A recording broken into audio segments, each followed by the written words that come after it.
Bullet Times میں خوش آمدید۔ اسرائیل اور حماس کے بیچ ابھی تک جنگ بندی نہیں ہو سکی ہے۔ سیز فائر کے لیے ملاقات اور گفتگو کا سلسلہ جاری ہے۔ کچھ شرطوں پر ابھی تک دونوں فریق اٹل ہے اور اس کی وجہ سے اس پورے معاملے میں تاخیر ہو رہی ہے۔ اس بیچ سب سے بڑی خبر لبنان کی طرف سے آتی ہے، جہاں کل حزب اللہ نے اسرائیل پر تابڑتوڑ بہت بڑا حملہ کر دیا۔ حزب اللہ کا اتنا بڑا حملہ تھا اسرائیل پر کہ اسرائیل کو سنبھلنے میں کافی وقت لگ گیا۔ اسرائیل نے حزب اللہ کے حملہ کو روکنے کی کوشش کی، جواب دیا، لیکن اسرائیل فوری طور پر ناکام رہا اور اب اسرائیل نے حزب اللہ پر حملہ شروع کر دیا ہے۔ حزب اللہ کے اس حملہ کی حماس نے بھی تعریف کی ہے۔ حماس کے رہنماؤں کا بھی آج اسٹیٹمنٹ سامنے آیا، جس میں کہا گیا کہ حزب اللہ نے اسرائیل کی کمر توڑ دی ہے اور حزب اللہ نے جس طرح حملہ کیا ہے وہ قابل تعریف ہے، اور اسرائیل کی انٹیلیجنس، اس کی خفیہ ایجنسیاں، اس کی آرمی ایک مرتبہ پھر ناکام ثابت ہوئی۔ حزب اللہ کا اتنا بڑا حملہ تھا کہ فوری طور پر اسرائیل کو اپنی کابینہ کا اجلاس بلانا پڑا۔ نتنیاہو نے خود کابینہ کے اجلاس کی صدارت کی اور ان کے ڈیفنس منسٹر یوآو گیلنٹ نے آ کر کے میڈیا سے بات چیت کی اور کہا کہ ہم حزب اللہ کے حملے کا جواب دیں گے۔ دراصل حزب اللہ نے اتنا تابڑتوڑ اور اتنا بڑا حملہ کیا اپنے کمانڈر کی ہلاکت کا بدلہ لینے کے لیے۔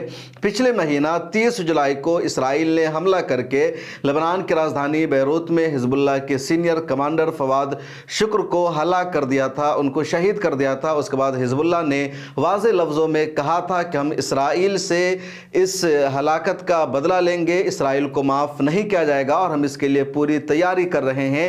حزب اللہ نے ڈیٹ اور تاریخ کا اعلان نہیں کیا تھا، نہ یہ بتایا تھا کہ اس کا حملہ کس نوعیت کا ہوگا۔ اس کے بعد اتوار کی صبح حزب اللہ نے ڈرون سے، میزائل سے، راکٹ سے اسرائیل پر حملہ شروع کر دیا۔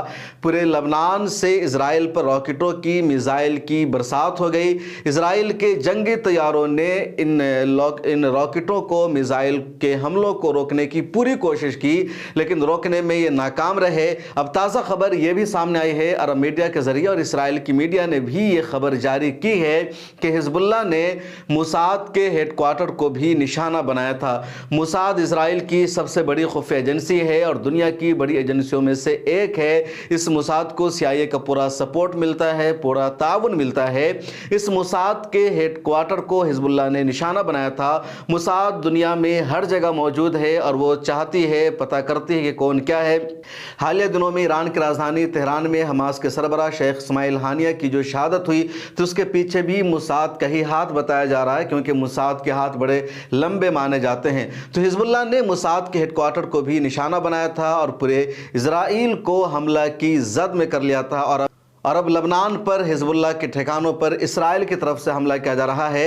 اس بیچ ایک اور خبر آئی ہے لڑبیا میں کہ القسام بریگیڈ نے بھی اسرائیل پر اور خاص طور پر تل ابیب کے آس پاس علاقوں میں راکٹ سے حملہ کیا ہے، اور اس خبر کو بھی بہت زیادہ اہمیت دی جا رہی ہے، کیونکہ اسرائیل کا دعویٰ ہے کہ اس نے حماس کو ختم کر دیا ہے، غزہ پٹی کو تباہ و برباد کر دیا ہے۔ غزہ پٹی کے چپے چپے میں اسرائیلی سینہ موجود ہے، اس کے باوجود کیسے حماس کے فوجی ونگ القسام بریگیڈ نے راکٹ سے حملہ کر دیا تل ابیب پر، اور تل ابیب میں باضابطہ سائرن بجنے کی آواز سنی گئی ہے۔ اسرائیل کی آرمی کا IDF کا اسٹیٹمنٹ بھی سامنے آیا، جس میں اس نے کہا کہ ایک مرتبہ پھر حماس نے ہم پر راکٹ سے حملہ کیا ہے اور ہم حیران ہیں کہ آخر حماس نے حملہ کہاں سے کر دیا، کس جگہ کا انہوں نے استعمال کیا راکٹ کو لانچ کرنے کے لیے، کیونکہ ہماری آرمی یہ دعویٰ کر رہی ہے کہ ہم نے تمام راکٹ لانچنگ سائٹس کو ختم کر دیا ہے۔ پھر یہ کون سا راکٹ لانچنگ سائٹس انہوں نے بنا لیا ہے؟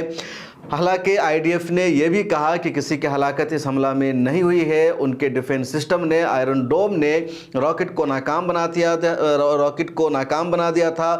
کچھ راکٹ آیا تو وہ تل ابیب شہر میں نہیں گرا بلکہ وہ کنارے کی بستیوں میں گرا اور کسی کی جانی ہلاکت نہیں ہوئی ہے۔ دوسری طرف حزب اللہ کے حملے سے بڑی تعداد میں اسرائیل کی جانی ہلاکت ہوئی ہے اور اسرائیل اب حزب اللہ پر تابڑتوڑ حملہ کر رہی ہے۔